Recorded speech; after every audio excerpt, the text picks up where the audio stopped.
ছাগল কিনবেন পবিত্র ঈদুল আজহাকে সামনে রেখে রাজধানীর গোলাপবাগের অস্থায়ী পশুহাট জমতে শুরু করেছে। কোরবানির সময় যত এগিয়ে আসছে সাথে সাথে বাড়ছে পশু বেচাকেনা।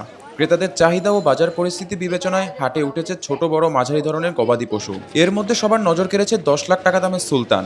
এই হাটে আকর্ষণের কেন্দ্রবিন্দুতে রয়েছে এটি। অস্থায়ী এই পশুর হাটে ইতিমধ্যে দেশের বিভিন্ন প্রান্ত থেকে গরু নিয়ে আসছেন ব্যাপারীরা। কুরবানি পশুর সমাগমে সরগরম হয়ে উঠেছে পুরো হাট এলাকা। মাঝে অনেক বছর বন্ধ থাকার পর আবারও বসেছে এই অস্থায়ী হাট। বিক্রেতাদের প্রত্যাশা, সন্ধ্যার পর থেকে হাটে বাড়বে ক্রেতাদের ভিড় এবং বেচাকেনা আরও জমে উঠবে। কম জানে মানে জানতে এখন মানে মোটামুটি আর কি জানছে, তারপরে সন্ধ্যা হইলে অনেক জমট হবে। মাঝারি হইতে ছোট বড় একটু কমই চাহিদা, মানে মাঝারি হইলে বেশি চাহিদা বেশি। সন্ধ্যার কালে আর কি রোদ্র, তো এই জন্য মানুষজন আসা যাওয়া করে না। রাত্রে সন্ধ্যাবেলা আর কি বেচা কিনা ভালো হবে। গোলাপবাগ হাটে গরু বিক্রি করতে আসা ফরিদপুরের এক ব্যাপারী বলেন, দেশি ছোট গরুর পাশাপাশি বড় গরুর প্রতিও রয়েছে ক্রেতাদের আগ্রহ। বেচা কিনে মোটামুটি চলবা আছে, কাস্টমার মোটামুটি দুইটা চলবা আছে। দেশি বড় গরু চাহিদা ভালো, ছোট গরু নেয় ভালো। মঙ্গলবার বৃহস্পতিবার কত।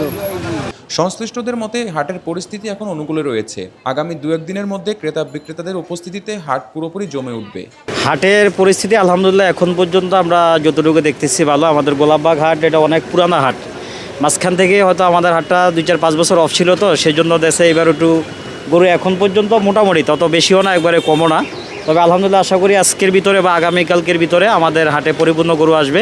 তবে ক্রেতার আগ্রহটা এখন পর্যন্ত আমরা যতটুকু দেখছি ইনশাল্লাহ গত বছরের তুলনায় মোটামুটি ভালো। হাট সংশ্লিষ্টরা আরও জানায়, দেশের বিভিন্ন অঞ্চল থেকে কোরবানির পশু আসতে শুরু করেছে গোলাপবাগ হাটে। একই সঙ্গে প্রশাসনের পক্ষ থেকে নেওয়া হয়েছে কঠোর নিরাপত্তা ব্যবস্থা। আমাদের হাটে বেশি করে আপনার ফরিদপুর বা চুয়াডাঙ্গা, আপনার ঝিনাইদহ গরু এখন পর্যন্ত আমরা অনেক বেশি দেখতেছি এই 3টা জেলারই। এখন আশা করি ইনশাল্লাহ কুষ্টিয়ার গরু আমাদের হাটে ইনশাল্লাহ আসবে। আমাদের পরিস্থিতি তো ইনশাল্লাহ আমাদের আপনার সব দিক থেকে আমাদের পরিস্থিতি অনেক ভালো।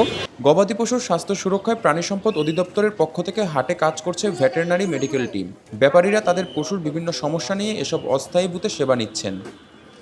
তবে ভেটেরিনারি চিকিৎসকরা জানান, সঠিকভাবে পরিবহন না করায় অনেক গবাদি পশুর মধ্যে বিভিন্ন ধরনের স্বাস্থ্য সমস্যা দেখা দিচ্ছে। অনেক ব্যাপারী টাকা বাঁচানোর জন্য ট্রাকে একসাথে অনেকগুলো গরু নিয়ে আসছে। এভাবে ট্রান্সপোর্ট করলে মানে গরুরও সমস্যা হচ্ছে, এখন আবার খামারিরাও তাদের চিকিৎসা নিয়ে সমস্যায় ভুগছেন।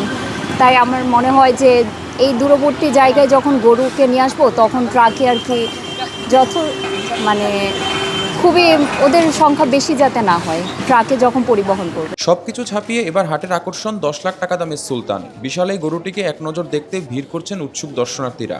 ঈদ যত ঘনিয়ে আসছে, গোলাপবাগ পশুর হাটে ক্রেতাদের উপস্থিতি ও বেচাকেনা আরও বাড়বে বলে প্রত্যাশা সংশ্লিষ্টদের।